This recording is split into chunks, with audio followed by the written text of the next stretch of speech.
Sehemu ya 5 msikilizaji imetukutanisha hapa baada ya Roma kumwokoa Nasra na kumuondoa katika mikono ya Japan.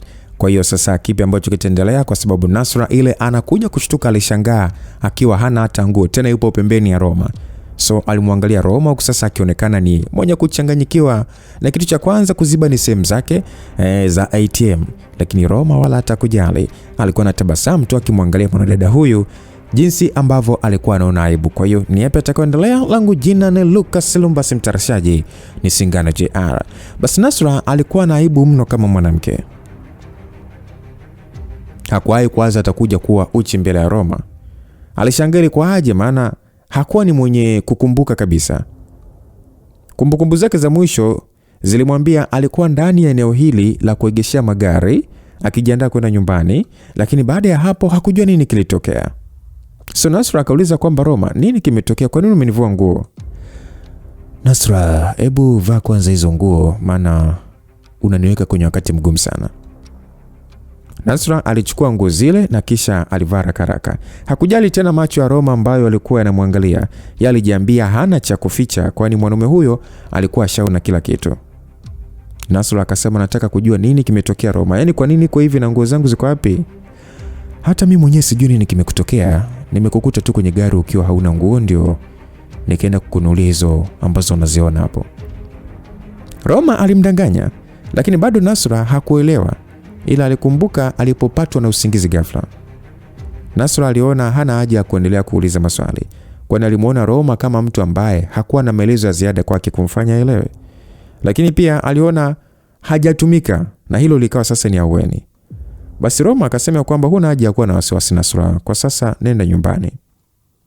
Aliongea Roma kwa kujiamini na akijiandaa kutoka. Lakini alishangaa kuvutwa na Nasra na midomo yao ikagusana, na Roma alijikuta akishangaa maana ilikuwa ni ghafla sana. Kisha binti akasema asante Roma. Aliongea sasa akiona aibu za kike huku akijitoa kwa Roma. Lakini Roma alitabasamu na kumvuta tena, na wakaanza kufanya hicho kitendo kwa spidi sana. Nasra akasema, tafadhali naomba twende napoishi Roma. Roma naye anakataaje? Anakataaje kitumbua Roma? Katika vitu ambavyo Roma hawezi akakufanyia uzembe wote ni wewe kumuonyeshea kwamba unampatia ama upo tayari kumpa kitumbua, atakunyosha. So Roma akaona ngoja ajibu poa. Roma ndo aliyekuwa ameshikilia usukani, na ndani ya madakika machache tu walikuwa ndani ya Mikocheni kwa Warioba.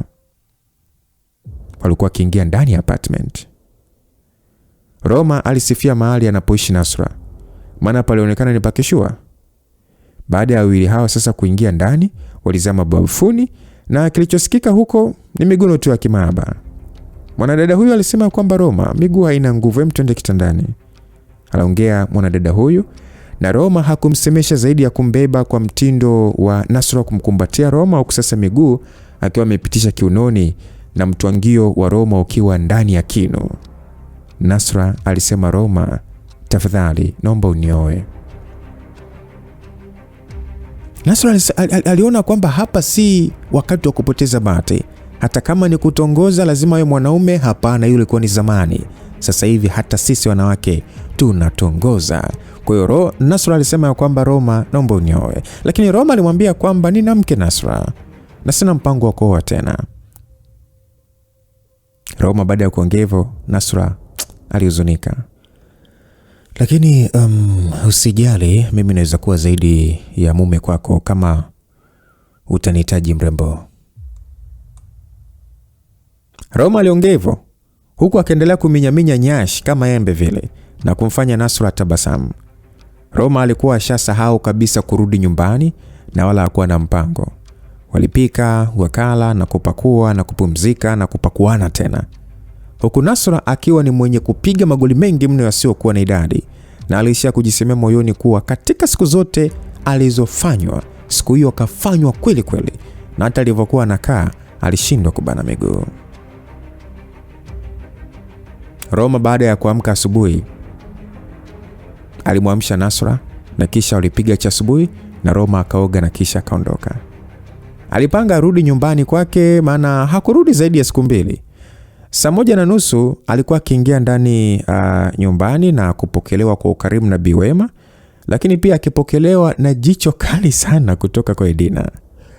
"Hey babe, nimerudi," aliongea Roma huku sasa akikaa kwenye meza, kwani Edina na Biwema walikuwa akinywa chai asubuhi, ila kwa Edina aliitikia tu kwa kutingisha kichwa na kuinuka.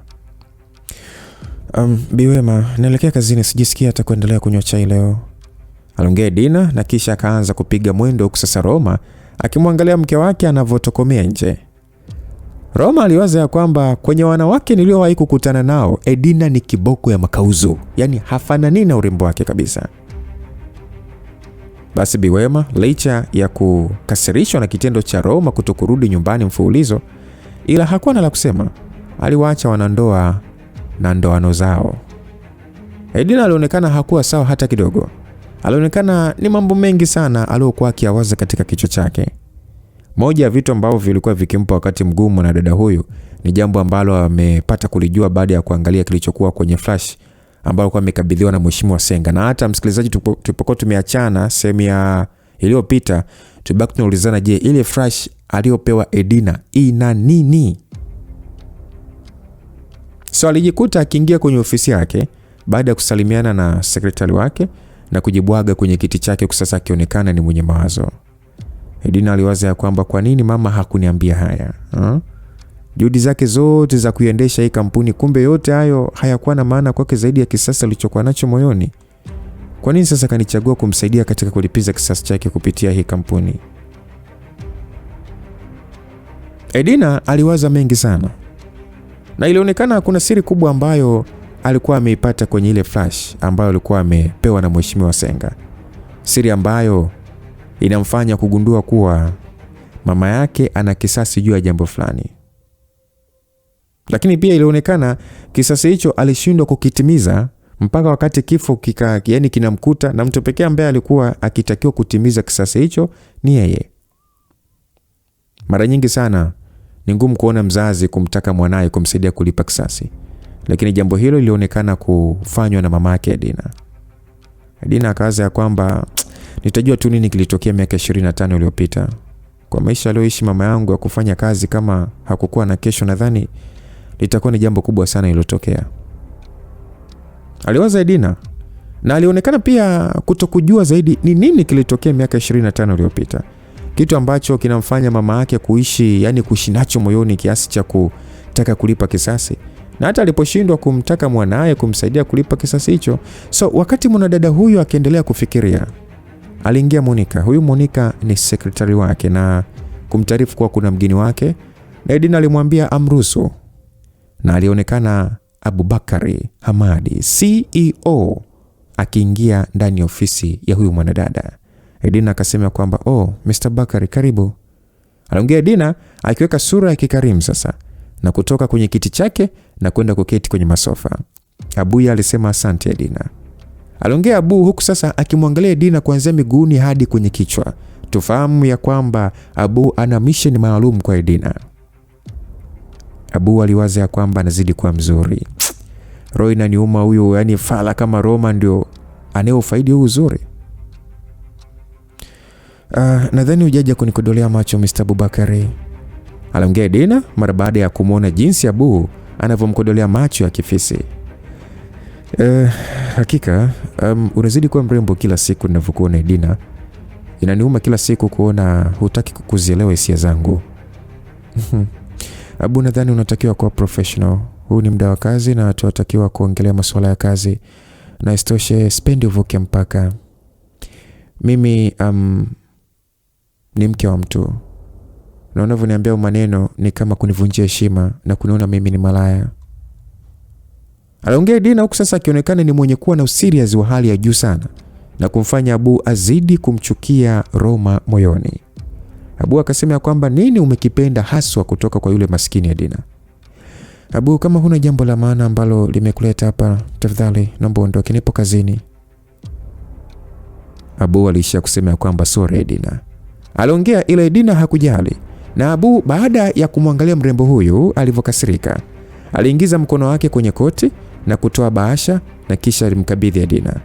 Edina alichukua kile kijibahasha na kisha akakifungua na kusoma kilichoandikwa. Abu akasema kwamba nadhani haujasahau kuwa wewe ni mmoja wa mwanachama wa umoja wa wafanyabiashara nchini. Hivyo kama ilivyokuwa tamaduni kwa kila mwaka wafanyabiashara nchini hukusanyika kwa pamoja mara moja kwa mwaka. Kwa hiyo kadi hiyo ni ya mwaliko. Ya, ndio ni ya mwaliko, lakini kuna haja gani ya hafla hiyo kuwa siku ya kunipongeza kwa kupata mume? Naona swala hili ni binafsi. Edina, najua unachomaanisha, lakini tamaduni ni tamaduni tu. Wanachama wanataka umtambulishe mume wako kwao. Kwa hiyo sidhani swala hili lina tatizo Edina. Na isitoshe wewe sio wa kwanza kufanya hivyo. Hizi ni taratibu ambazo zinafanyika kila mwaka kwa wanandoa wapya katika ulingo wa biashara kufanya hivyo. Aliongea Abu. Edina alivuta pumzi nyingi na kisha akazitoa na kuangalia tena tarehe ya kadi hiyo na kisha akamwangalia Abu. Anyway, hakuna shida. Itakuwa ni jambo jema pia kwa wafanyabiashara kumjua mume wangu. Aliongea Dina na kumfanya Abu achukie moyoni, ila alionyesha tabasamu usoni. Okay, sawa, hilo ndio jambo ambalo limenileta hapa japo ni dogo, lakini nimepata nafasi ya kukuona Dina na angalau moyo wangu unaokuazia kila siku umepata aweni. Kama ndio hivyo basi unatakiwa kwenda Abu, na kazi nyingi sana za kufanya. Abu hakutaka kumkera Dina. Alitoka ndani ya ofisi. Basi Recho alisema kwamba jamani, hivi mnamuonaje CEO Abu? Aliongea Recho kwa sauti kiasi cha kumfanya Roma sasa aliyekuwa akicheza game atege sikio kwa umakini na kujiuliza kwa nini stori za Abu zimeingia katika maongezi ya warembo hawa. Sasa Benedetta akasema kwamba mimi namuona tu kama mwanamume mwenye mvuto na ni handsome, aliye na mafanikio ya juu na ni msomi, so sidhani kama kuna mwanamke ambaye anaweza kumkataa hapa mjini. Kuna mwanadada mmoja aliyefahamika kwa jina la Tina akamwambia Benedetta kwamba wewe naye unajiongeleshaga tu kama umesahau kuwa Abu anateseka juu ya Dina miaka na miaka, lakini ameshindwa hata kuambulia kitu. Basi Tina aliongea hivyo kwamba Abu hata kisi tu hajapata, huku akaendelea sasa kujipaka poda na kuendelea kujiangalia kwenye kioo. Mwingine akasema kwamba bosi wetu na ukauzi wake kuna siku tu ataingia king. Haiwezekani, labda mimi sio Roma. Aliropoka Roma na kufanya warembo hawa waliokuwa sasa wamemsahau kama yupo wamwangalie, na kisha wote wakaanza kucheka. Asarecho akauliza kwamba eti Roma mpenzi, kwenye maisha yako wewe ni jambo gani kubwa ulilokamilisha? Aliuliza Recho na kuwafanya wadada hao wote wamwangalie Roma kwamba kwenye maisha yake ni jambo gani kubwa alilokamilisha. Hii ndio hasara ya kufanya kazi na wanawake tu. Angalia wote wanavyoniangalia sasa. Hapa inabidi niwatembezee bakora hawa. Inabidi niwachochee mipini hawa. Tena mipini ya mikakati, waache kuniangalia kwa dharau hawa. Roma alijiwazia hivyo. Na kisha akasema kwamba kusema ukweli sina nilichokamilisha katika maisha yangu. Mimi kila kitu natumia cha mke wangu, gari kanipa mke wangu, nguo mke wangu. Basi waliangaliana baada ya hilo jibu la Roma. Kisha wote wakacheka, lakini walikuja kunyamazishwa mara baada ya mrembo Nasra kuingia ndani ya ofisi hii. Alikuwa ameshika mkononi juisi na alienda nayo mpaka kwenye meza ya Roma na kuiweka.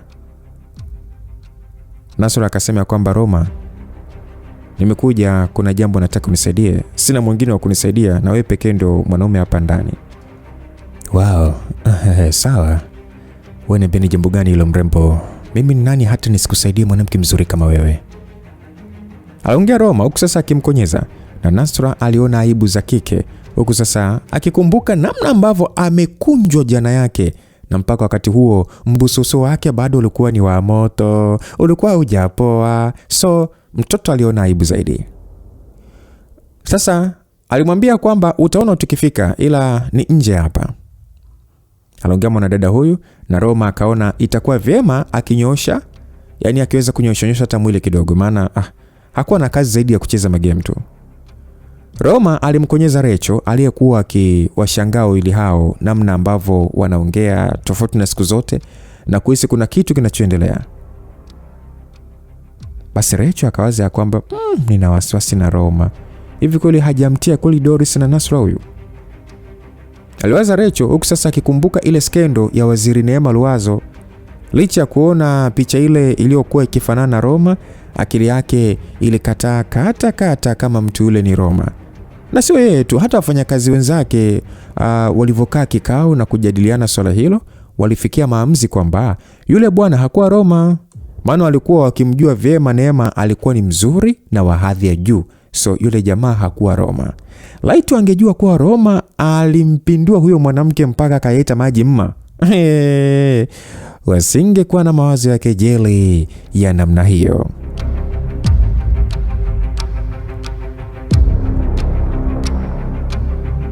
Naam, upande mwingine ndani ya jengo refu la PSSF floor namba 11 walionekana wafanyakazi wa juu wa Maple Group, yani top executive officers, wakiwa sasa wamezunguka meza kubwa tu, wadada na wanaume wakiwa na tarakishi zao za kima, yani zile za bei ya juu sana, wakiwa sasa wamekaa kulia na kushoto, huku mwisho wa meza akionekana mwanadada mrembo akiwa ameketi. Sasa wafanyakazi hao waliovalia suti wakimwangalia kwa kutamani kuketi kwenye kiti alichokalia. Ndani hapa inaonekana kulikuwa kuna kikao kilichokuwa kinaendelea.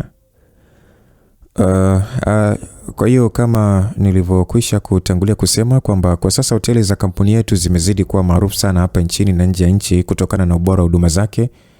Lakini licha ya umaarufu huo, mapato yanaonekana bado hayajaongezeka kwa kasi. Nje ya malengo ya mwaka huu ya kampuni ambayo tuliyapanga. Hivyo kwa utafiti niliofanya nimekuja na hitimisho ambalo litaipelekea kampuni kuongeza mapato katika upande wa hoteli, na hitimisho hilo ni kufungua hoteli za nyota 3 nyingi zaidi nchini katika maeneo ambayo yanatembelewa sana na watalii kama Lushoto, Iringa, Kahama na kwingineko. Msikilizaji, hii kauli aliongea bwana mmoja hivi mweupe tu aliyekuwa amevalia miwani, huku sasa akiwa na suti yake ya kaunda ya bei mbaya sana. Bwana huyu alionekana alikuwa akielezea namna ya kuinua mapato ya kampuni hii ya Maple Group. So baada ya kijana huyu kukoma kuongea, alimgeukia mwanamke ambaye sasa ndo alikuwa kiongozi wa kampuni hii. Lakini mwanamke huyu mrembo alionekana kuwa mbali kimawazo, na hata wafanyakazi hao walimshangaa bosi wao, kwani hawakuwa wamemzoea kuwa katika hali kama hiyo. Walimjua kama moja ya wanawake wachapakazi. So kuna huyu kijana sambal alikuwa anaongea, akaita akasema mheshimiwa. Aliita kijana huyu na kumshtua mwanamke huyu mrembo na kumwangalia kijana aliyekuwa mbele yake. Basi akasema kwamba Alhaji, naamini katika mipango yako, hivyo endelea tu na huo mpango, ila naomba uniwekee mpango huo katika maandishi na umpatie Grace au ingize katika kashabrasha langu hapo. Na huyo Alhaji akasema sabos. Aliongeva Alhaji na kisha mwanamke huyo aliondoka, huku sasa akiwaacha wafanyakazi wakimpigia Alhaji makofi, kwani waliridhishwa sana na wazo lake. Kuna mdada hapo ambaye alikuwa anaitwa Grace. Grace akaambiwa kwamba Grace, fanya maandalizi, kesho nataka kurejea Dodoma kwa ajili ya vikao vinavyoendelea bungeni. Naam, msikilizaji, huyo ni mrembo Neema, pesi ya mheshimiwa Kigombola. Tanda. Pesi imeshaliwa hii. Huyo alikuwa ni Neema bwana. Neema mara baada ya kuingia kwenye ofisi yake kubwa ndani ya jengo hili, aliketi na kisha akazungusha kiti na kuangalia mandhari ya jiji, huku sasa akionekana ni mwenye kufikiria jambo. Neema aliwazia kwamba yule mwanaume sijui hata nitampataje tena jamani, Yaani kila napofumba macho yangu kuweza kukumbuka kumbukumbu zangu zinarudisha siku ile, akiniingizia dudu like ni hisia ambazo hata sijawahi ku experience kwenye maisha yangu. Natamani kumtafuta, kwani na uwezo huo jamani. Lakini ngoja niache. Kama Mungu tu atanikutanisha naye tena, sawa, itakuwa ni vizuri. Lakini na hapa kwa majina yote ya mbingu na ardhi, simuachi. Hata kama ni mume wa mtu, nitakuwa ni mchepuko wake. Msikilizaji, Neema Luwazo alikuwa kwenye mawazo sana ise. Kumbuka huyu ni naibu waziri wa mambo ya sana sijini. Wakati akiendelea kufikiria, mara simu yake kubwa ya iPhone ilianza kuita na kuangalia jina lilisomeka Mchomvu. Waziri akasema huyu naye kizee naye msumbufu, na kitumbua changu atakisikia tu kwenye bomba. aliongea waziri huyu, huku sasa akiangalia simu inayoita mpaka pale ilipokatika na ikaanza kuita tena, ndipo alipoipokea huku sasa akikunja uso. Msikilizaji, Roma na Nasra walikuwa wamesimamisha gari nje ya jengo la Zera Complex Mtongani pale kwa Azizi Ali. Hase, Nasra, kwani tumekuja kufanya nini hapa? Ni kwamba umeona ndani ya hilo jengo hilo kuna kampuni ya ulinzi inayofahamika kwa jina la Panzi. So miaka 4 nyuma alikuja kukopa kwenye kampuni yetu kiasi cha shilingi bilioni 2 kwa makubaliano ya kurejesha baada ya miaka 2. Lakini mpaka sasa hawajarejesha na hawana mpango hata wa kurejesha. Kwa hiyo hii ndio kazi yako ya kwanza ambayo unatakiwa kuifanya kwa kampuni. Hivyo hakikisha pesa tunazodaiwa wanarudisha. Kwa hiyo ya kwangu ni hayo tu. Mimi naelekea Mbagala, kuna mteja anamfuatilia. Sasa msubiri. Kama nyie mlio wakopesha mmeshindwa, mimi nitawezaje? Na kwa nini msitumie sheria kudai haki ya kampuni? Roma, hilo limeshindikana Roma. Kuna kiongozi wa kisiasa anawakingia kifua sana na wanadai mkataba tuliowasainisha ni batili. Hivyo kwa kuwa umekuwa ni wa kucheza game tu kila siku, angalau basi fanya jambo kwa kampuni. Sio unakula tu mshahara tu kama kampuni ni ya mkeo. Roma alishuka kwenye gari ya Nasra na kuliangalia jengo hili na kuanza kutembea mdogo mdogo kuelekea mlangoni. Nasra kwenye gari alionekana ni mwenye kuwaza sana, huku sasa kanyaga pedali. Nasra akaanza kwamba sijui Edina kawaza nini mpaka kuniambia nimpe kazi ile Roma. Si watamuoa yule mwanaume jamani, maana kwa ninavyojua ile kampuni kuanzia bosi mpaka wafanyakazi wote ni wavuta bangi na wamepinda, ni hatari. Na hata sijui jamani imekuaje wakajiita kampuni ya ulinzi. Yaani ingekuwa Japani au Korea wangeitwa gang au mafia. Aliwaza mrembo huyo. Msikilizaji, ukweli ni kwamba Edina alikuwa ni mwenye kuwaza hili na lile baada ya kuletewa mwaliko wa kuhudhuria mkusanyiko wa kibiashara unaowakutanisha wafanyabiashara wakubwa ndani ya taifa hili. So kwa mkutano huo, hili la kuhudhuria kwake lilikuwa la kawaida tu na alikumwogopesha wala hata kumtia mawazo, kwani pia alipenda mkusanyiko huo, kwani huleta fursa kujenga connection na wafanyabiashara wengine. Tatizo kubwa lililokuwa likimfikirisha mrembo huyu ni juu ya Roma. Hakuwa tayari kumtambulisha Roma kwa wafanyabiashara wenzake kama nani, kama mume. Kwanza kumpenda Roma kwa sababu hata ongea yake tu ilikuwa sio ya kiprofessional na kuonesha kuwa ya kistaarabika, yani no. Alafu pili, hakuwa na aibu hata kidogo. Yani Roma alikuwa anafanya mambo bila hata kufikiria, kalba ambayo mwanamke huyu mrembo hakuwa akipenda, kwani yeye alikuwa amestaarabika sana. Lakini kwa Roma hakuwa hata amestaarabika. Mambo yake alikuwa akifanya kimaskini maskini, lakini pia mwanadada huyu alikuwa akiujua, yani akifahamu kuwa kualikwa kwake kuhudhuria na Roma ni kama mtego tu.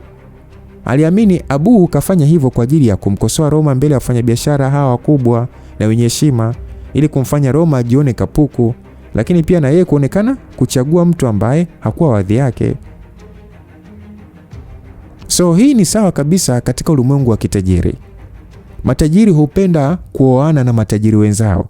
Hivyo sio swala la kushangaza kwa mwanamke mrembo kama Edina kufikiria swala hilo. So wakati Edina akiwa anawaza, aliinua mkonga wake na kumuita secretary Monica na kumpa maagizo kuwa anamhitaji mhasibu ofisini kwake. Na baada ya madakika kadhaa, Nasra aliingia hapo ofisini. Sasa Nasra baada ya kuingia, Edina akasema kwamba Nasra, hivi Panzi walisemaje kuhusu pesa tunaowadai?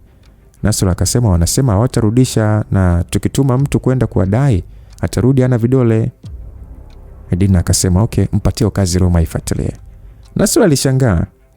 Nasra akasema kwamba lakini bosi, Roma hataweza, maana Panzi ni wajeuri sana na Roma anaweza kupata matatizo, maana ile siku walitupa onyo kama tukituma mtu kudai hela basi atarudi ana vidole.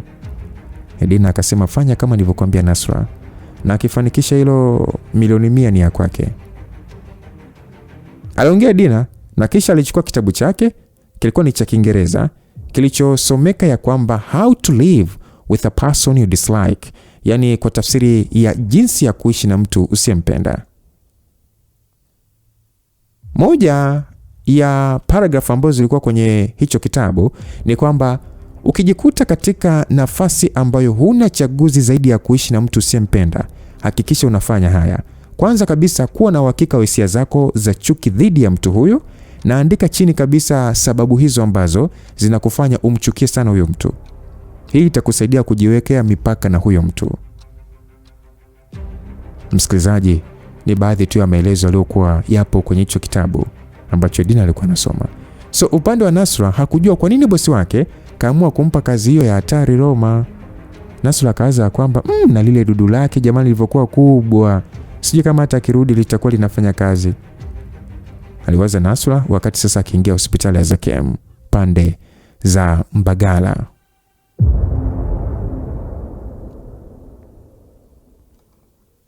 Basi bwana Roma aliingia ndani ya jengo hili mapokezi na kumkuta mwanadada mmoja hivi aliyevalia t-shirt nyeusi na kofia ya chepeo ya kampuni ya Nike na mkufu shingoni. Mwanadada huyu hakuwa mrembo sana, kwani kwanza alionekana kama wale wanawake matomboy. Basi yule dada alimtazama Roma na Roma akasema kwamba nipo hapa kwa ajili ya kuonana na kiongozi mkuu wa kampuni ya Panzi. Yule dada akauliza kwamba wewe umetokea wapi? Nimetokea kampuni ya Vexto na nipo hapa kwa ajili ya kuchukua marejesho ya mkopo. Okay, nenda floor namba 4, ndio ofisi ya chief ilipo. Anaongea huyu mwanadada huku sasa kitabasamu rohoni.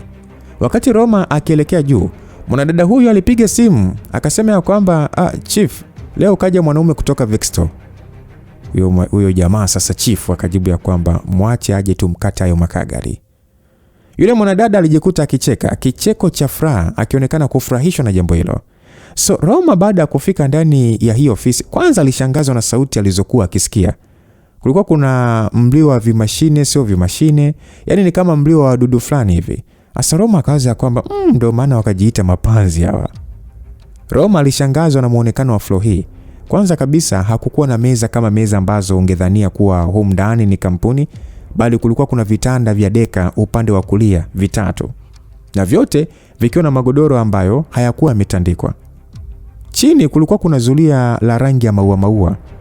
Huku sasa wakionekana vijana 5 waliokuwa wamekaa chini kwenye hili zulia, na katikati yao kulikuwa na kijisturi tu.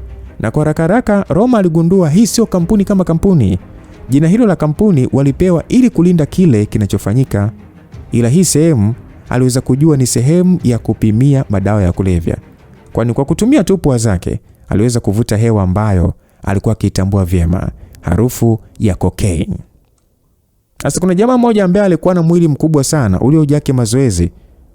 Alisema kwamba hey jomba, nadhani mabosi wako wameamua kukutoa kafara mpaka kukuagiza kuja hapa kutudai, si ndio? Jamaa aliongea hivyo kuonesha dharau mbele ya Roma na wale wengine wakacheka.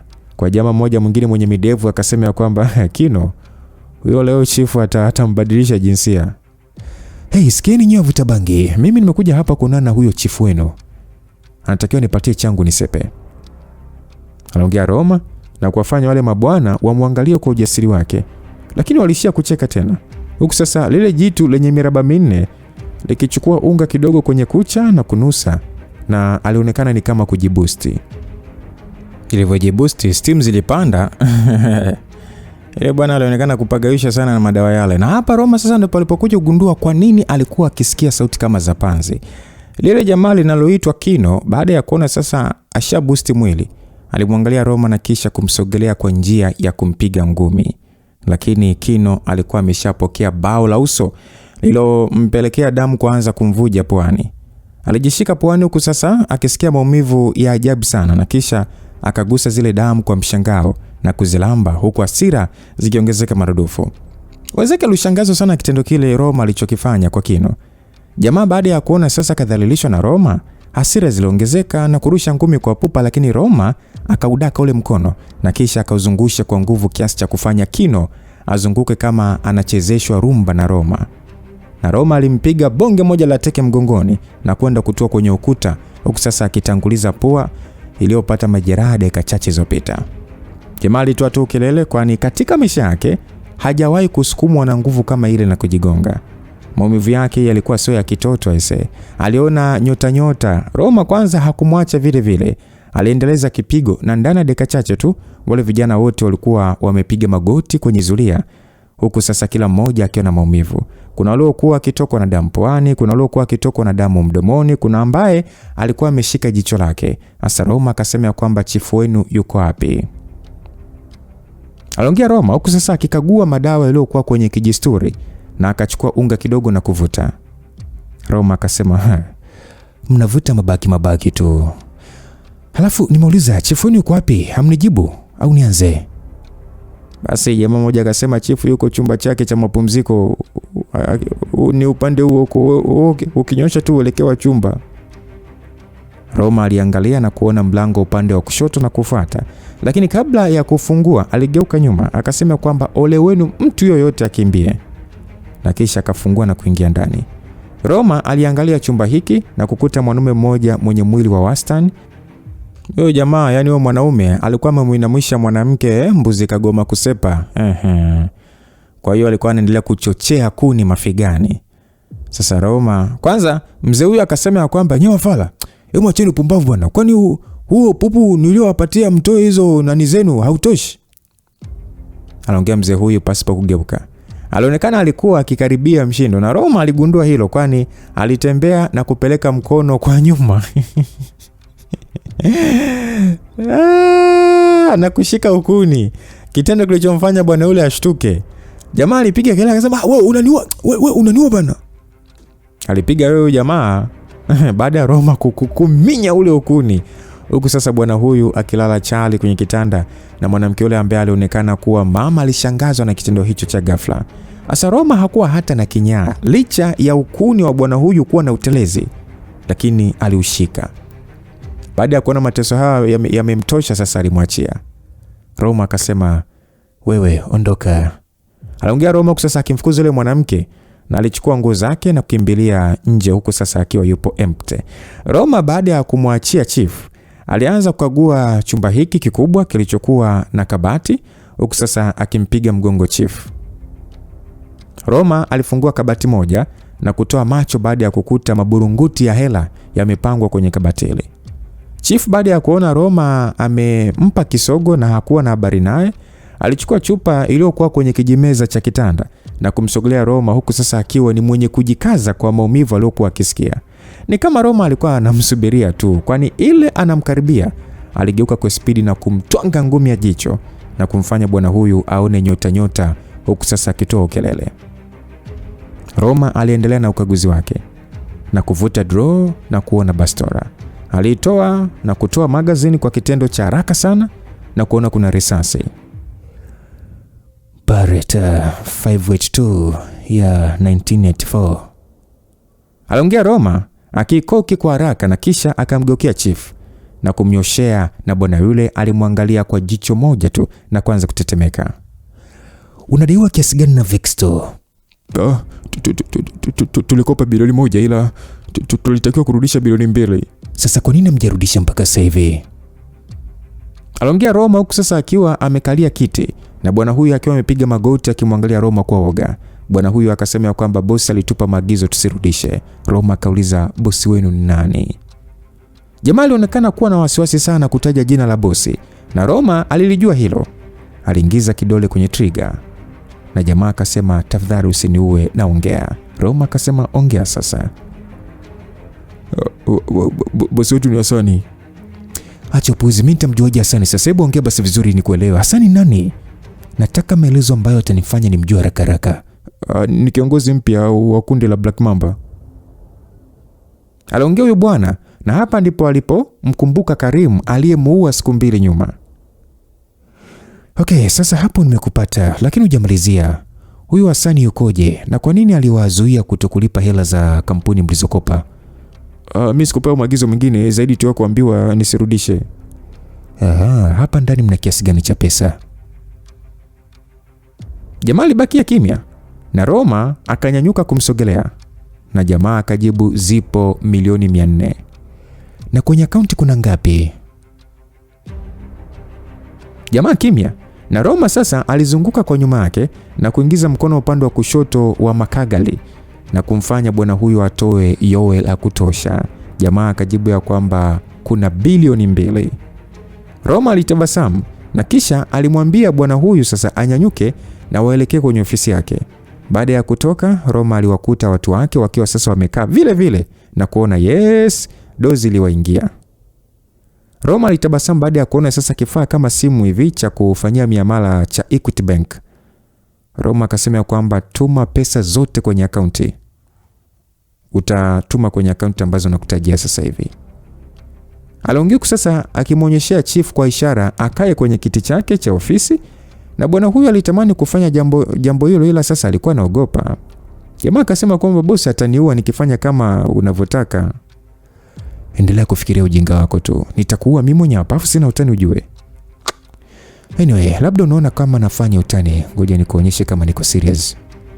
Aliongea Roma na kisha kwa haraka sana alimshika yule bwana kiganja cha mkono wa kushoto, na kilichosikika ni viungo vya joint na misuli ikipishana.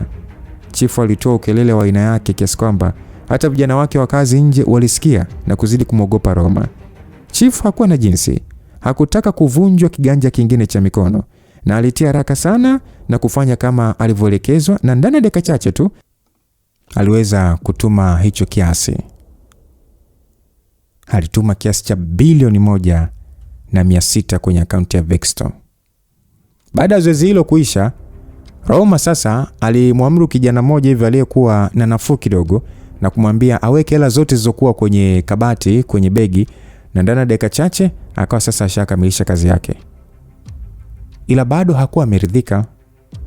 Alivuta faili moja hivi ambayo ilikuwa kwenye meza na kuangalia, na hapa alitabasamu. I say chief, tumalizie. Haya magari yanaonekana hapa kwenye hizi karatasi yako yako wapi? Aliuliza Roma, na chief kama kondo alimwangalia Roma.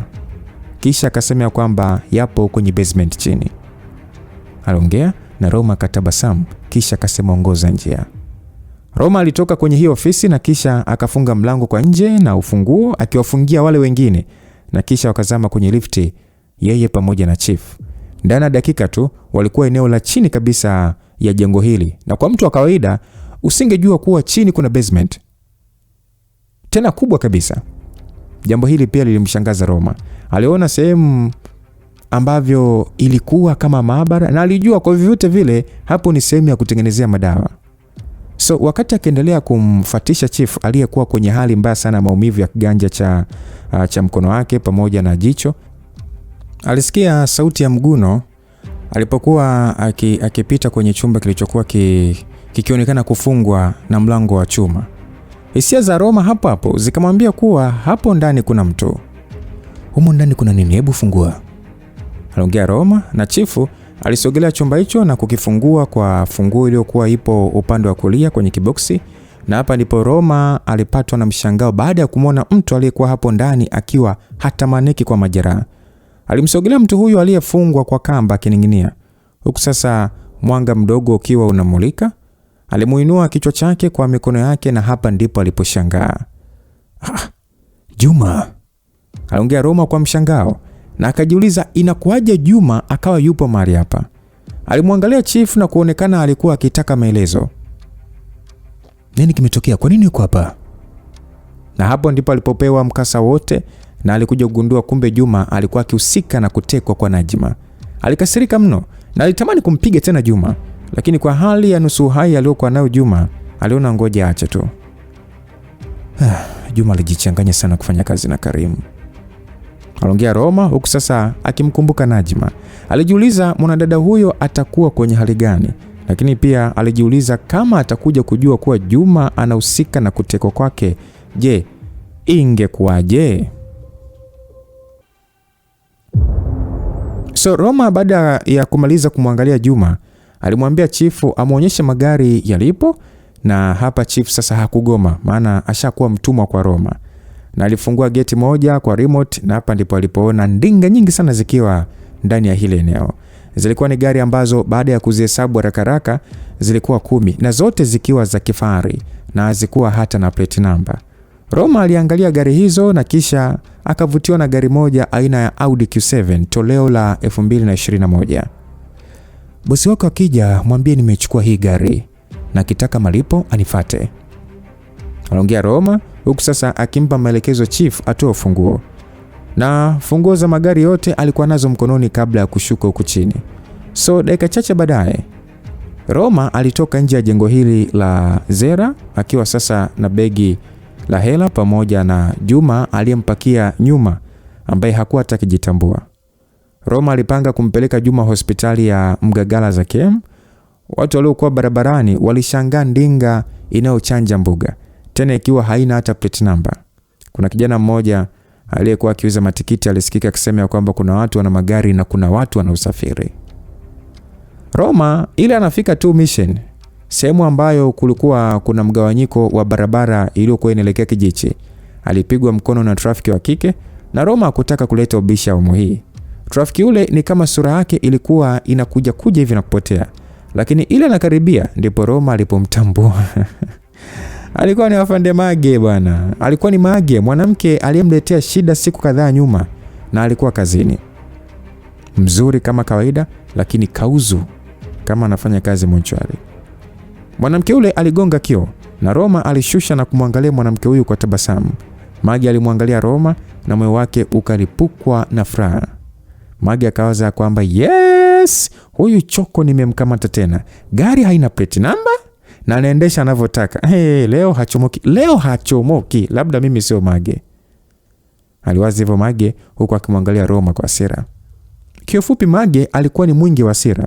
Kila siku alivyokuwa akidamka kwa ajili ya kuingia kazini, alikuwa akimwaza Roma tu. Kwa sababu katika maisha yake kwanza hakuwahi kudharauliwa, lakini pia hakuwa akipenda kushindwa. Mage alikuwa akiamua kufanya jambo mpaka alione linafikia mwisho wake na zote atahakikisha anashinda. Ombi lake kubwa lilikuwa ni Mungu Baba, naomba yule mtu afanye kosa lolote lile nimkamate. Naamini kwa rehema zako hujali kile waja wako wanachokuomba. Na mimi mja wako nimepiga magoti haya kukuomba. Na kuomba sana unisaidie. Yule mtu afanye tena kosa lolote nimkamate mimi. Amen. Msikilizaji, hayo ndio alikuwa ni maombi ya Mage ya siku 2 mfululizo. Kila anapoingia kazini anapiga magoti na kumuomba Mungu juu ya hitaji lake hilo, na pia kila akirudi alimuomba Mungu. Mage alikuwa akiishi Mikocheni kwa Rioba ndani ya apartment za Ayo, na alikuwa akiishi mwenyewe na hata mwanaume hakuwa naye, ila alikuwa na artificial male organ ambayo ilikuwa ikimridhisha. So huyu mwanadada licha ya kuonekana mtu mwema na mpenda haki, ila alikuwa akifanya sana masturbation. Alikuwa akifanya sana masturbation na viungo bandia. Na alikuwa ameathirika pakubwa sana kwa sababu hii kitu ukifanya inaathiri saikolojia yako. Na ndio maana katika maisha yake hakuwahi kuonekana kuwa na mwanaume. Na hata wazazi wake walimshangaa, na baada ya kusumbuliwa sana ndipo alipofanya shauri na kuhamia kwenye nyumba hizo ili sasa apate uhuru wa kujiridhisha. Haya ndio yale ya ndani kabisa anayoyafanya Mage. Lakini licha ya mambo hayo, maombi yake yakajibiwa kwa namna ambayo hakutegemea, maana ni ghafla sana.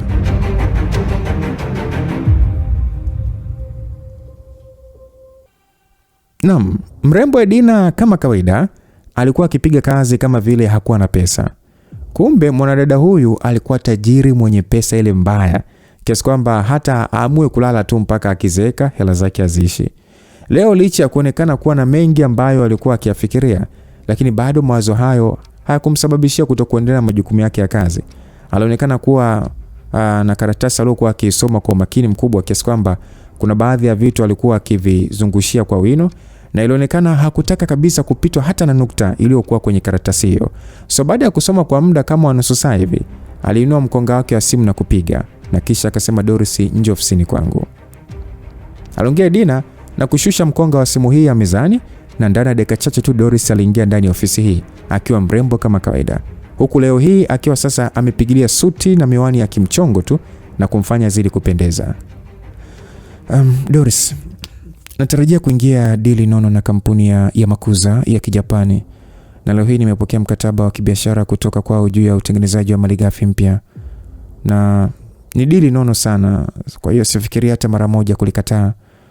Kama malighafi hizi zikifanikiwa kuingia kwenye soko la ukanda huu wa Afrika, basi kampuni itakuwa imepiga hatua kubwa sana. Doris alishangaa na Edina akaendelea kuongea tu. Hili dili litafanyika baina ya kampuni mbili kwa hapa nchini, yani ya kwetu na JR. Mkataba huu utasainiwa nchini Japan. Lakini kabla hajaendelea kuongea, mara mlango ulifunguliwa na Nasra aliingia na wote wakamgeukia. Nasra alikuwa ameingia kwa pupa sana. Sasa Doris akauliza kwamba Nasra, kuna nini? Nasra akajibu, zimeingia bosi. Zimeingia nini Nasra? Ongea. Nasra alitoa taarifa kuhusiana na muamala ambao umetumwa na Panzi Security. Kwanza hakuamini kama Roma alikuwa amefanikisha jambo ambalo wao walikuwa wamelishindwa kwa kipindi kirefu. Edina aliacha tabasamu, lakini kwa upande wa Doris hakuwa akielewa chochote, licha kujua kuwa kampuni ya Panzi Security walikuwa akiwadai kiasi kikubwa cha pesa na walikataa kulipa. Lakini muda huo huo kusikia kwamba eti Panzi wamelipa, alishangaa ilikuwaje na alitaka kuelezewa, na hapo ndipo sasa nafasi hiyo akaichukua mwanadada Nasra na kuanza kumuelezea. Asa Doris alishangaa, akauliza kwamba unamaanisha Roma ndio kaenda kufuata hizo pesa? Ndio Dori, japo sio kiasi chote tunachodai ukijumlisha na riba, lakini hela tuliowakopesha imerudi. Doris alimwangalia Edina na kujiuliza kwa nini mwanamke huyu alimchagua Roma kwenda sehemu ya hatari kama hiyo. Lakini pia alijiuliza imekuwaje Roma akafanikisha swala hilo, kwani ilishindikana hata kwa sheria. Okay, sawa Nasra, utamkabidhi Roma kiasi nilichokuambia kama sehemu ya bonus ya kufanikisha hili, na unaweza kwenda kuendelea. Sasa Doris, huu mkataba nataka ukausome uelewe, lakini nikutahadharisha tu kwamba mkataba huu utahitaji uwekezaji mkubwa sana, zaidi ya 80% ya pesa yote nitaiweka hapa. Hivyo swala hili liwe siri na utaniwakilisha katika kusaini mkataba huu Japan, na Roma atakusindikiza kama mkalimani wako. Doris alitoa macho baada ya kuambiwa kuwa ataenda na Roma kwenye safari hiyo ya kuelekea Japan kusaini mkataba huo unaohusu mapesa karibia yote ya kampuni.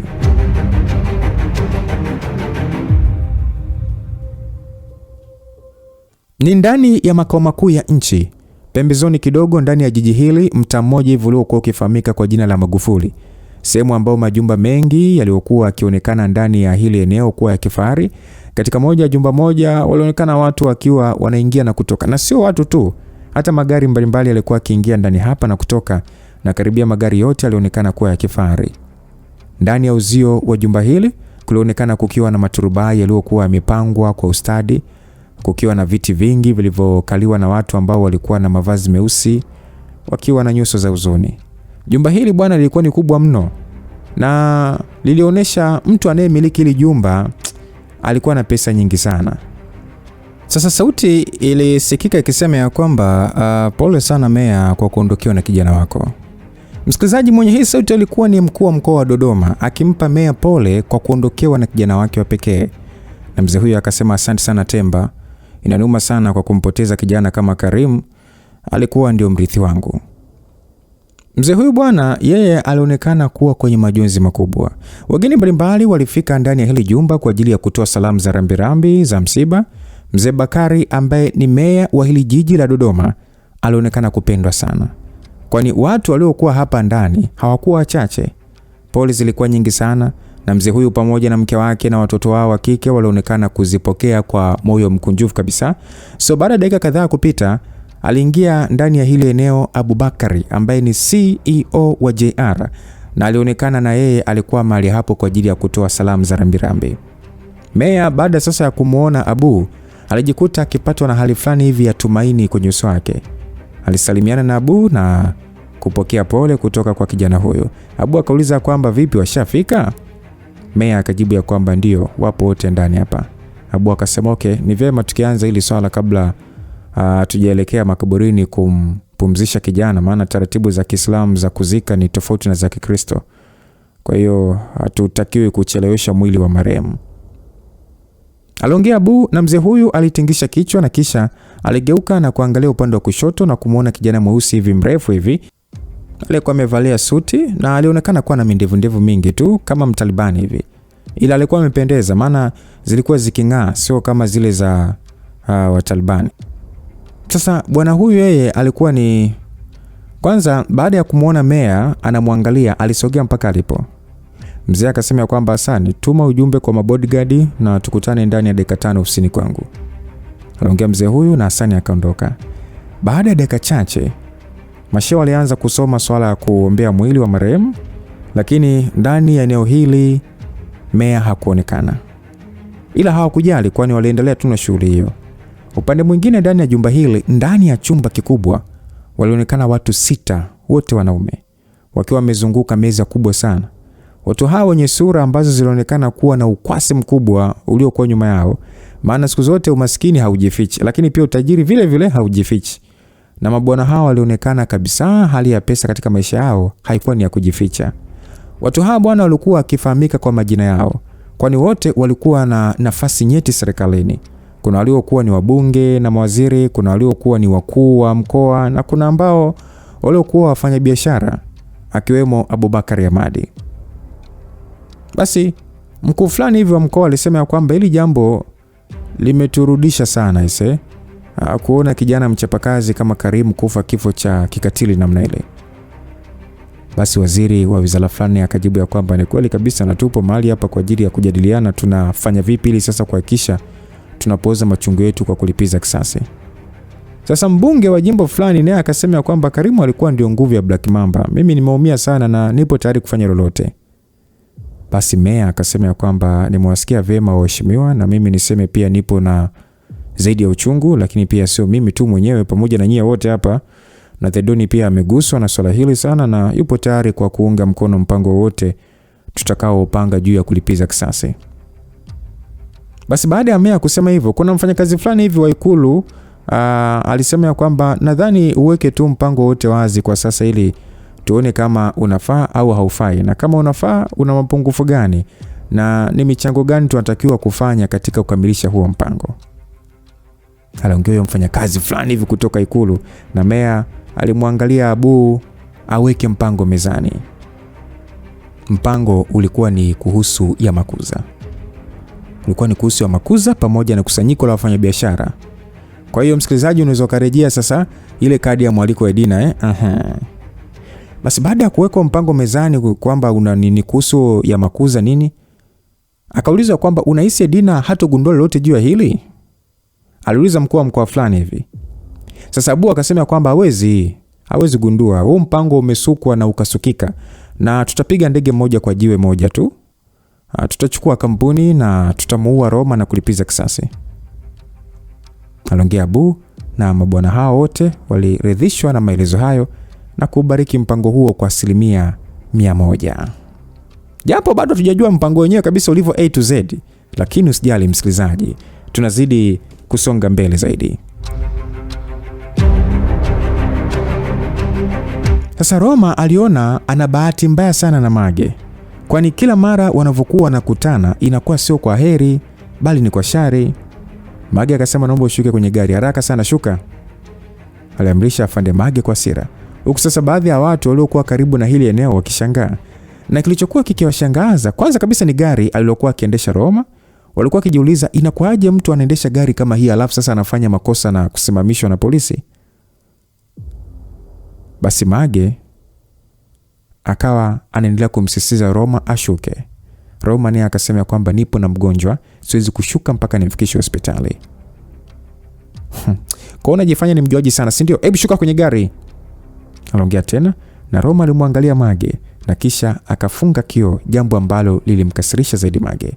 Wakati Mage akifikiria cha kufanya, alishangaa Roma akitoa gari kwa spidi sana na kupelekea kumpushi Mage na kusogea pembeni. Watu waliokuwa ndani ya hili eneo walishangilia kwa tukio hilo, kitendo ambacho sasa kilimuongezea zaidi Mage hasira. Mage alianza kuifukuzia gari ile kwa miguu kwa spidi na kufanya sasa mpododo wake utingishike hesiani pwa pwa pwa pwa. Lakini alikuwa amechelewa, kwani gari ile bwana ilikuwa imepotelea kwenye macho yake. Lakini hakukubali kushindwa. Alikimbilia pikipiki lake la kifahari na kisha kuanza kukimbiza ile gari, na kusahau kabisa kuwa alikuwa akiongoza magari wakati huo. Watu waliokuwa pembeni walishangilia Mage akasema kwamba huyo mpumbavu ama zake ama zangu, leo lazima nimkamate. Msikilizaji, pikipiki hili lilitoa mlio wa ajabu sana kiasi kwamba iliwafanya watu ambao walikuwa hapo kwenye hiyo stendi ya daladala kuanza kupiga makelele ya kushangilia. Maana ni tukio ambalo hawakuwahi kulishuhudia na ni kama walikuwa wakiangalia movie ya Kimarekani. Sasa kuna jamaa mmoja akasema kwamba sema ule mwamba mwanangu anaendesha ile ndinga ni mweu, na akakutana na kichaa mwenzake. Mwingine akamwambia unadhani atamkamata? Jamaa akasema mimi sidhani kama ataweza kumkamata, ila ngoja tuone, kama atakamatwa lazima tutajua tu. aliongea bwana huyu, huku sasa wakiendelea na kazi zao. Upande wa Roma alitumia dakika 2.5 tu na alikuwa akiingia ndani ya geti la mbele la hospitali hii ya Zakem. Baada ya kuegesha gari hii, alikimbilia nyuma na kufungua mlango na kumtoa Juma na kumkimbiza eneo la mapokezi, na haraka sana akapokelewa na manesi hao na kuingizwa wodini. Sasa daktari akauliza kwamba amefanya nini huyu? Aliuliza daktari, lakini Roma hakuwa na majibu ya kueleweka na aliwataka wamtibu majeraha yake kwanza. Sasa madaktari hawa walishangazwa na alama zilizokuwa kwenye mwili wa Juma, na kwa kuangalia tu waligundua kuwa mtu huyo alifanyiwa vitendo vya kikatili sana, ila hawakutaka kulizungumza ili haraka.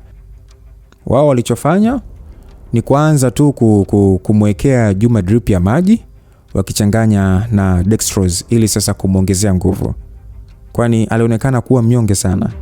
Baada ya Roma sasa kuona ashakamilisha kumkabidhi Juma kwa madaktari, aliona ngoja atoke arudi kwanza kazini ili kukabidhi hela alizokuwa nazo kwenye gari, maana zilikuwa nyingi sana na kutaka kuendelea kwa nazo. Lakini ile Roma anatoka tu, aliwekwa chini ya ulinzi na afande walikuwa ni wawili wa kiume pamoja na Mage. Roma akaambiwa kwamba upo chini ya ulinzi kwa makosa mawili. La kwanza ni kuendesha gari bila ya plate number, na kosa lako la pili ni kuidharau sheria ya nchi hii. Roma alimwangalia mrembo huyu kusasa kitabasamu na kisha akafungwa pingu. Mage akasema kwamba afande Sepengo, hebu chukua funguo tukague gari yake, huenda ameficha madawa huyu, aliongea Mage.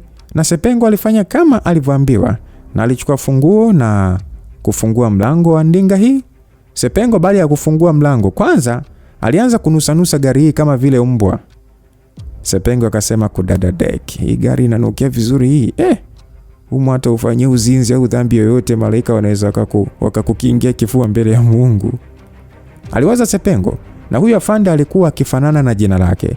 Kwanza alikuwa na meno aliyopishana ila ya njano. Alikuwa ni kijana fulani hivi, ila kutokana na uvutaji wa sigara anaonekana kuwa mzee. Mage baada ya kuona sasa Sepengo badala ya kukagua anashangaa tu uzuri wa gari, aliona kazi hiyo ngoja ifanye mwenyewe. Alisogelea begi lililokuwa kwenye siti ya nyuma na kisha akalifungua, na macho alimtoka baada ya kuona maburunguti ya hela, na Mage alitabasamu. Sasa Mage akawaza ya kwamba utakatishaji fedha kosa lingine. Mage aliwaza sasa akitoa tabasamu la ushindi kwamba tayari kosa lingine limeongezeka. Lakini pia kuishia hapo tu, aliendelea kufukunyua begi hilo, kwani kuna kitu kilimwambia kuna jambo la ziada atalipata. Na ni kweli bwana, ila anafungua kajizipu kadogo, alikumbana na kajimfuko tu kaunga hivi kama wachumvi. Roma alijikuta akishangaa mara baada ya kumuona Mage akitoka na kajimfuko ambao kalikuwa kanaonekana kama kanaunga, na hapo alijikuta akinyoya na kuona wale mabwege huenda walificha unga wao kwenye hilo begi, na yeye hakulikagua vizuri. So Mage akasema kwamba nilijua tu ni jambazi, nilijua. Afande Marco, huyu tutampeleka moja kwa moja kituo kikubwa cha wilaya ya Temeke kule, aliongea Mage, na kisha akatoa simu yake upepo. Na ripoti kutoka Mbagala Zakem, jambazi kuu lipo chini ya ulinzi. Narudia, jambazi kuu lipo chini ya ulinzi. Tunahitaji usafiri haraka sana. Over, aliongea Mage. Mage alioza ya kwamba kwa kulikamata ile jambazi nadhani nitapongezwa sana na nitaweza kurudishwa kwenye kazi yangu ya upolisi. Mungu ni ajabu sana. Yaani huwa anajibu maombi kwa namna ambavyo hata utegemei. Aliwaza hivyo Mage huku sasa akimwangalia Roma aliyekuwa hana wasiwasi kabisa. Roma alikuwa amegamia gari kama anapiga story na wewe. So Roma akasema kwamba hey mrembo, hiyo gari inakuja saa ngapi? Na njaa sio poa, aliongea Roma na kumfanya Mage amwangalie kwa hasira. Lakini wakati sasa wakiwa wamesimama hapo ndani, huku baadhi ya watu sasa wakishangaa, mara alikuja mwanamke na kumkimbilia Roma na kumkumbatia. Yaani ni kitendo ambacho hata Mage mwenyewe hakukiona kilivyofanyika, kwani Roma alikuwa amekumbatiwa na mwanamke mzuri mno. Najma, unafanya nini hapa? aliongea Roma huku sasa akimshangaa Najma aliyekuwa amemkumbatia. Kumbatio ambalo lilimfanya ahisi kitu cha tofauti katika mwili wake. Sasa Najma akasema kwamba Roma, kaka Juma kanitelekeza Roma. Najma alikuwa akilia kama mtoto.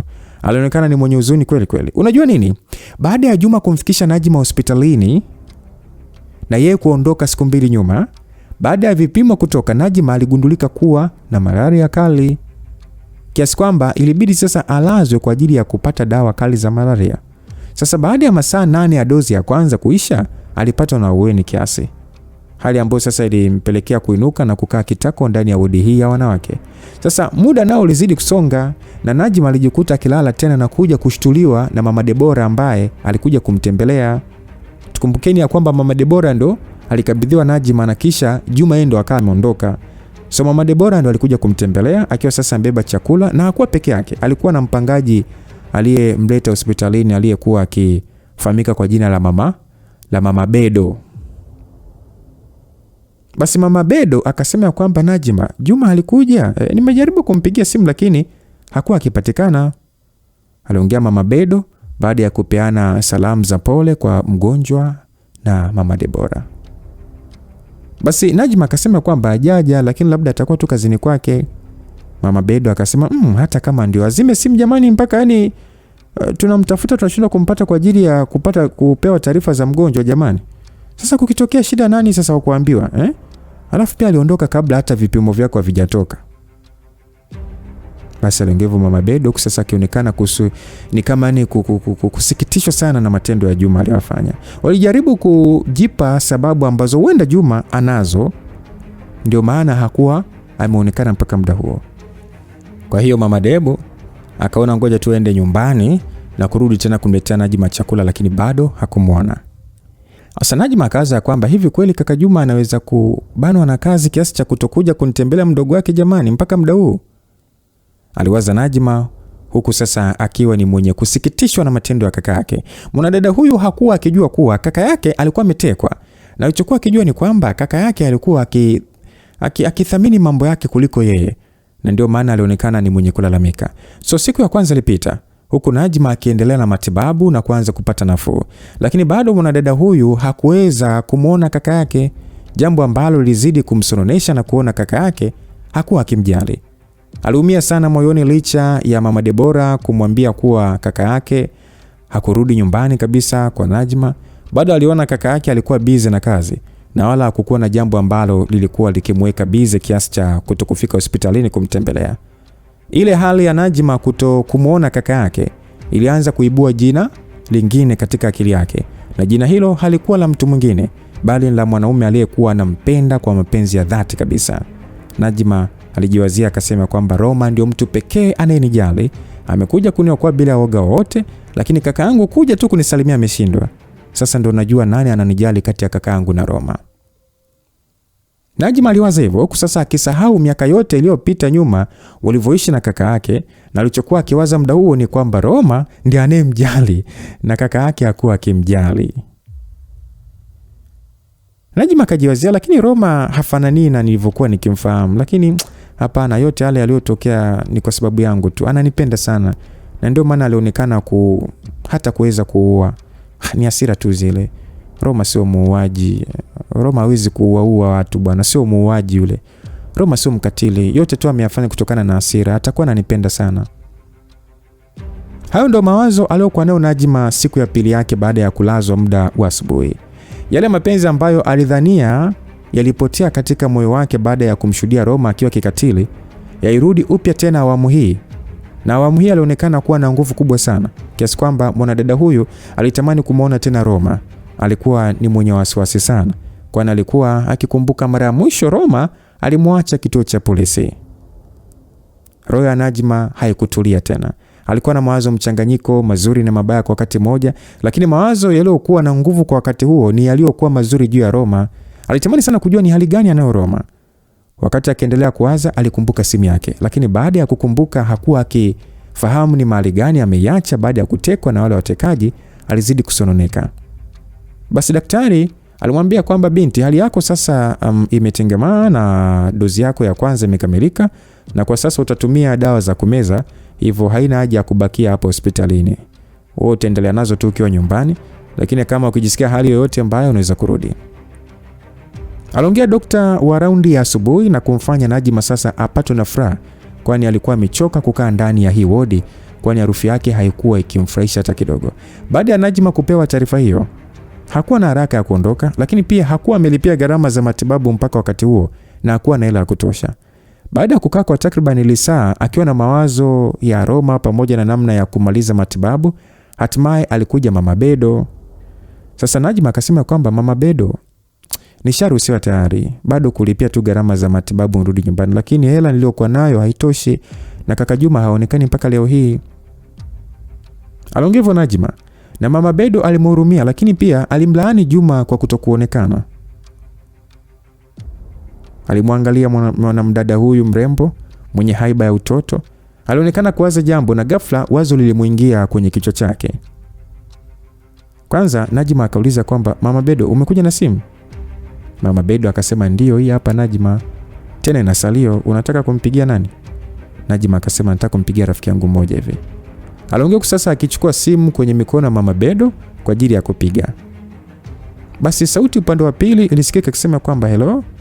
Najma akasema kwamba twin, ni mimi hapa Najma. Jamani shosti, mbona unapenda sana kunipa wasiwasi namna hiyo? Nimekutafuta siku 2 zote hata sikupatie hewani.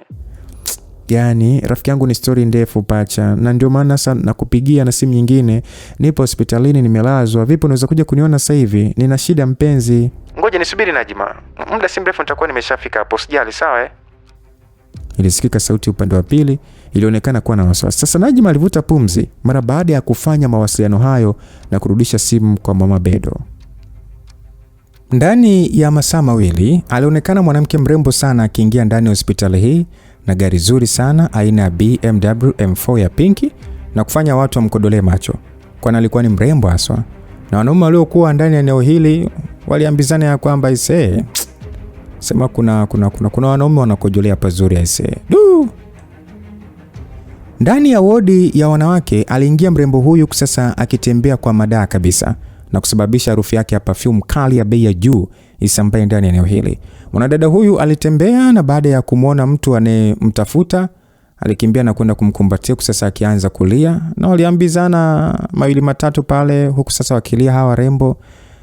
Mrembo huyu bwana hakuwa mwingine bali alikuwa ni Nasra, mhasibu mkuu wa kampuni ama makampuni ya Vexto, na inaonekana mwanadada huyu alivomwacha Roma kule Mtongani hakuwa akija kuonana na mteja. Unakumbuka mdole kwamba alivomfikisha Roma kwenda kudai pesa kwa wale jamaa kina Panzi Security, Nasra akaambia kwamba kuna mteja anaenda kuonana naye. Sasa hakwenda kwa mteja, alikuwa anakuja huku kwa Najma. Wagonjwa waliokuwa wamelazwa ndani ya hii wodi walishangazwa na mapenzi yaliyokuwepo baina ya wadada hao rembo. Kitendo chao cha kulia hapo hospitalini kilimfanya mama Bedo na baadhi ya wagonjwa kuguswa na tukio hilo kiasi cha kuwafanya sasa watoko na machozi. Nasra akasema kwamba nisamee sana Najma, nisamee mpenzi, yani sikujua kabisa ulikuwa unaumwa hivi, nisamee sana. Aliongea Nasra huku sasa akionekana alikuwa ni mwenye huzuni mno na kuumizwa na kuumwa kwa rafiki yake. Wale hawa walionekana kufahamiana sana tu, na ilionekana sio kufahamiana kwa siku chache bali urafiki wao ulionekana ni wa muda. Baada ya wale hawa kubembelezana, hatimaye Najma alianza kumwambia yaliyokuwa yamemtokea mpaka kupoteza simu. Hasa Nasra akauliza kwamba kwa hiyo unamaanisha the chosen one ndio alikuja kukuokoa? Aliuliza Nasra huku sasa akimtaja Roma kama the chosen one, yani kwa tafsiri ya aliyechaguliwa. Na Najma alitingisha kichwa.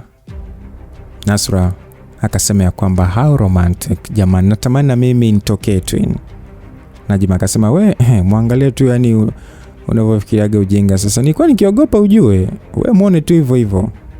Nasra akasema hapo ndo penye point sasa Naji, yani unatekwa, unaogopa mpaka unataka kujikojolea, alafu pale sasa unapojiona umekata tamaa marvup baby huyo anatokea na anatoa kichapo then anakuokoa kwenye mikono ya watekaji. How romantic Naji. Najma, nikwambia tu jamani, hakuna mwanamke ambaye hapendi hiyo fantasy, hakuna. I can't picture how things was, but I know for sure it was really amazing scene. I wish someday jambo kama hilo linitokee Naji. Your love experience is far more exciting twin. You should be happy. Mwanadada huyu mrembo alionekana kufurahishwa sana na tukio hilo na alisahau kabisa uhatari ambao ungemkuta Najma kama tu Roma asingetokea kumwokoa. Nasra aliegamia upande wa mazuri tu yaliyomtokea Najma. Maneno ya Nasra kwa Najma ni kama yalilipua bomu la huba ndani ya moyo wa Najma. Mwanadada huyu alijiona kama mjinga kwa wakati mmoja. Siku zote alikuwa ni mwenye kujifunza kutoka kwa rafiki yake huyu.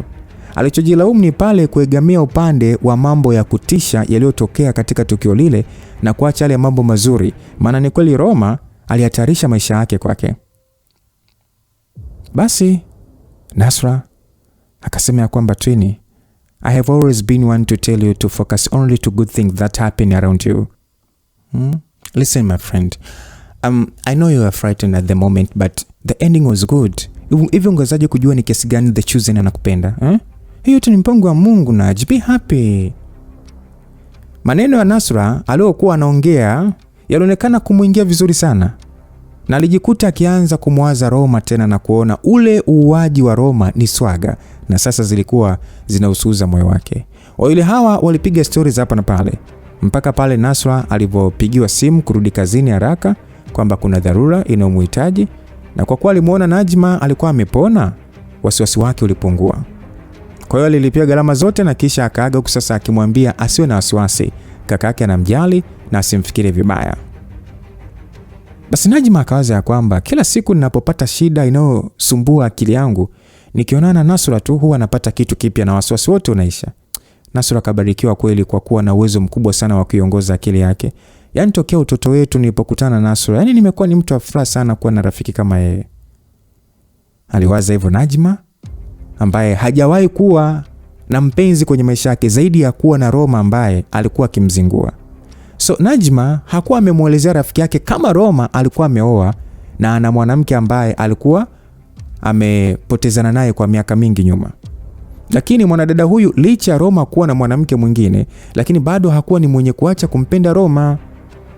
Yaani kuna wale wadada ambao wao hata kama we umeoa, yeye anakupenda hivyo hivyo. Alimfikiria kila siku na aliamini kabisa Mungu wake hakufanya makosa kumkutanisha na Roma na kwamba siku moja atakuja kuishi na Roma kama mke na mume. Najma akawaza kwamba mpaka sasa nimejua ni kiasi gani Roma ananipenda na nitaishi kwa kumpenda maisha yangu yote na nitamlindia heshima na nafasi yake ndani ya moyo wangu. Aliwaza Najma wakati sasa akitokea mapokezi kwa ajili sasa kuelekea nyumbani, kwani walikuwa washakamilisha taratibu zote. Lakini sasa ndipo moyo wa Najma ulipopigwa na butwa mara baada ya kumuona mwanaume wa maisha yake, na hakutaka kujiuliza mara mbili. Aliona yes, hii ndio chance sasa na lazima aitumie vizuri. Hakujali pingu alizokuwa nazo Roma, alichojali ni kile kilichomjaa moyoni mwake. Na kama movie la kuchikuchi hotae, mrembo huyu kwa spidi akakimbia na kwenda kutua kwa mwanaume mwamba Roma Ramon.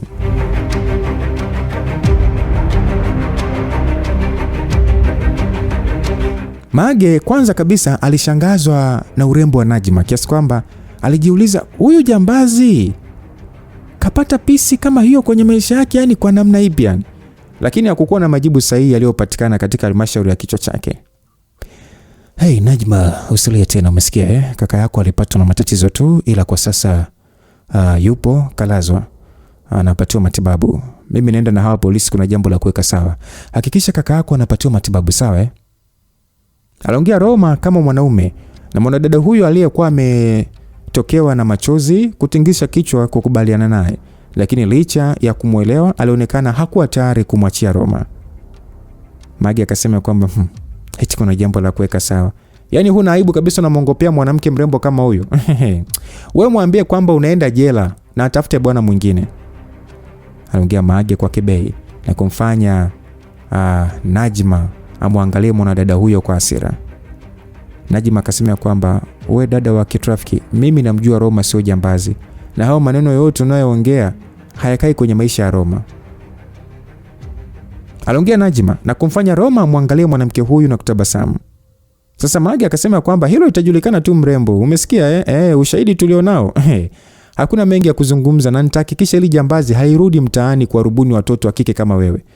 Mrembo wewe ni muhanga, huyu jamaa akakubuu. Hivyo shukuru mimi hapa ninamtoa kwenye maisha yako. Na kwambia utanishukuru baadaye. Basi aliongea hivyo Mage, na baada ya kumaliza tu defender ya kipolisi iliingia hapo ndani na Mage aliwaamrisha polisi waingie waendesha gari ya Roma, na Mage akapanda kwenye pikipiki yake huku sasa wakimwacha Najma anayetokwa na machozi.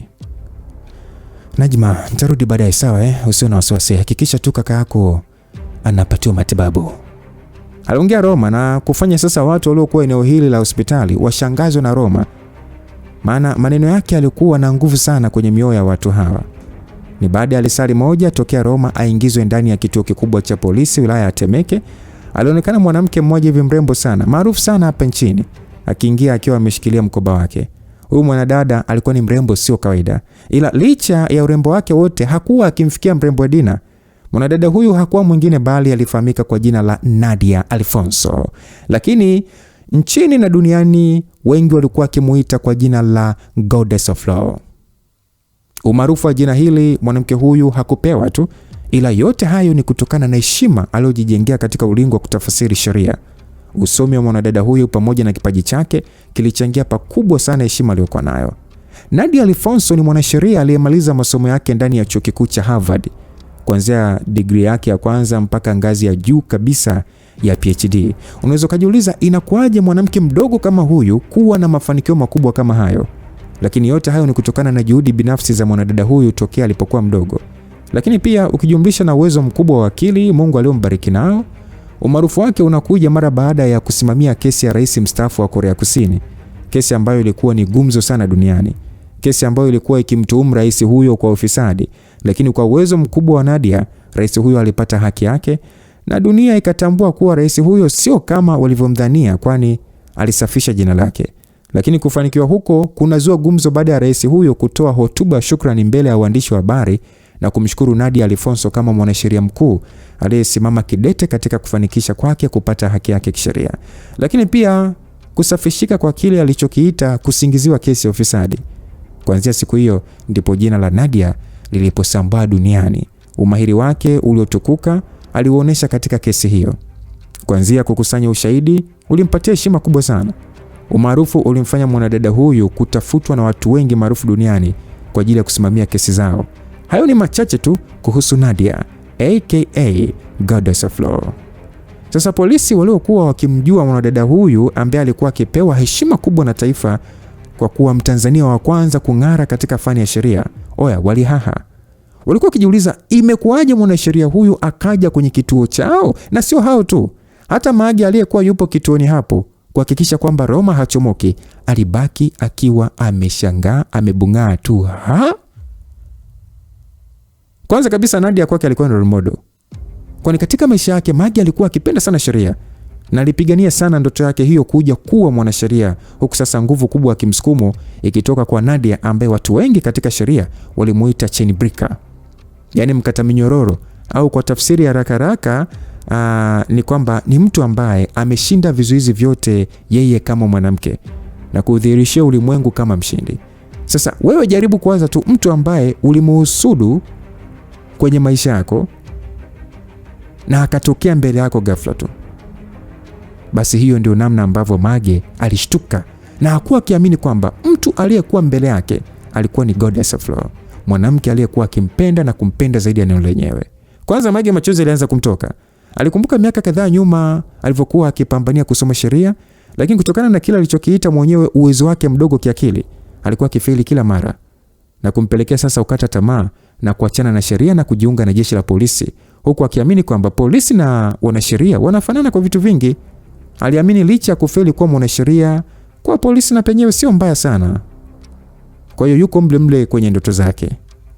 So mkuu wa kituo cha polisi ndio wa kwanza kutoka kwa ajili ya kuonana na Nadia ili kumpa heshima zote kubwa, kwani mwanadada huyo hakuwa mdogo kabisa ndani ya taifa hili.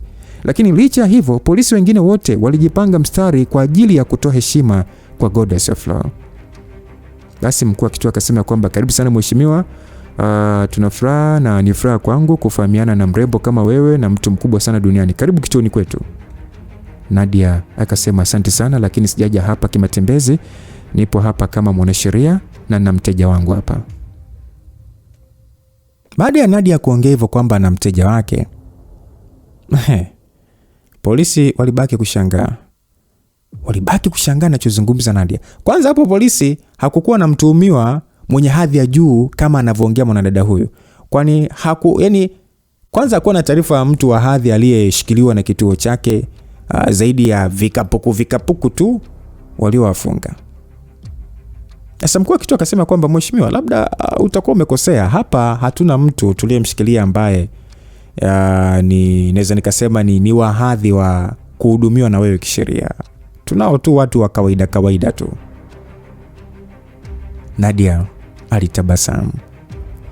na kisha akasema ya kwamba kwangu kila mtu anayehitaji sheria anapaswa kuhudumiwa na mimi, na sijawahi kubagua watu kutokana na nafasi zao katika jamii. Baada ya kuongea hivyo, alimpita mkuu huyu wa kituo. Mkuu wa kituo akawaza akasema, pumbavu, nimeongea ujinga. Kwamba sheria ipo kwa kila raia, sio watu tu ambao wanaonekana wao ndio wana umuhimu sana wa kuishi. Kuishi ni haki ya kila raia. Kwa hiyo mkuu aliona kwamba maongeo upumbavu sana. Huku sasa akifuatisha nyuma, na waliingia kwenye ofisi ya kuonana na wageni. Sasa Nadia akasema kwamba nipo hapa kwa ajili ya mteja wangu anayefahamika kwa jina la Roma Ramon. Aliongea na kumfanya mheshimiwa ashtuke na kujiuliza, Roma ni nani mpaka mtu mkubwa duniani kama huyu aje kumtoa? Sasa mkuu akasema kwamba mheshimiwa, mtu unayemzungumzia ni jambazi ambalo tulikuwa tukilitafuta kwa muda mrefu sana, na leo tumemkamata, kwa hiyo hatuwezi kumwachia kirahisi. Aliongea mkuu wa kituo na hakuwa tayari kumwachia Roma kizembe, kwani alishuhudia yale maburunguti ya pesa na alikuwa ashapigia plani kabisa ya kulipa deni ambalo alikuwa akidaiwa, na anayemdai alikuwa amemkalia kooni. Lakini pia alikuwa akipanga kulipa kodi ya nyumba anayoishi, maana hakuwa akiishi kwenye nyumba za mapolisi maarufu kama kota. Lakini pia alikuwa akisumbuliwa na mchepuko wake juu ya hela ya mtaji, na alikuwa amenyimwa kitumbua na mchepuko kwa muda wa mwezi mmoja mpaka ampatie hela ya mtaji. Pia mke wake alikuwa akidaiwa vikoba. Sasa kwa matatizo hayo yote, kama mwanaume aliona kwa pesa hizo zilizofika kwenye ofisi yake, aliona ni Mungu ndio kaleta fursa. Sasa hakuwa mzembe kiasi hicho, licha ya kwamba mtu aliyekuwa mbele yake alikuwa ni mkubwa tu katika sheria. Tamaa ya pesa ikisukumwa na matatizo aliyokuwa nayo, aliona ngoja asimamie msimamo wake kwamba Roma hatoki. Kipi kitakachoendelea hapo, msikilizaji, kituoni? Na kwanza Mage akijua kwamba huyu, kwa sababu ya mazungumzo ya kwamba nipo hapa kwa ajili ya Roma, ameambiwa tu mkuu wa kituo. Sasa vipi Mage akija kujua kwamba huyo Nadia Alfonso yupo hapo kwa ajili ya Roma? Who is Roma Ramon? Roma Ramon ni nani hapa duniani? Tukutane sehemu inayofuata, msikilizaji. Langu jina ni Lucas Lumbasi, mtayarishaji ni Singano JL. God be with you till we meet again. Bye bye.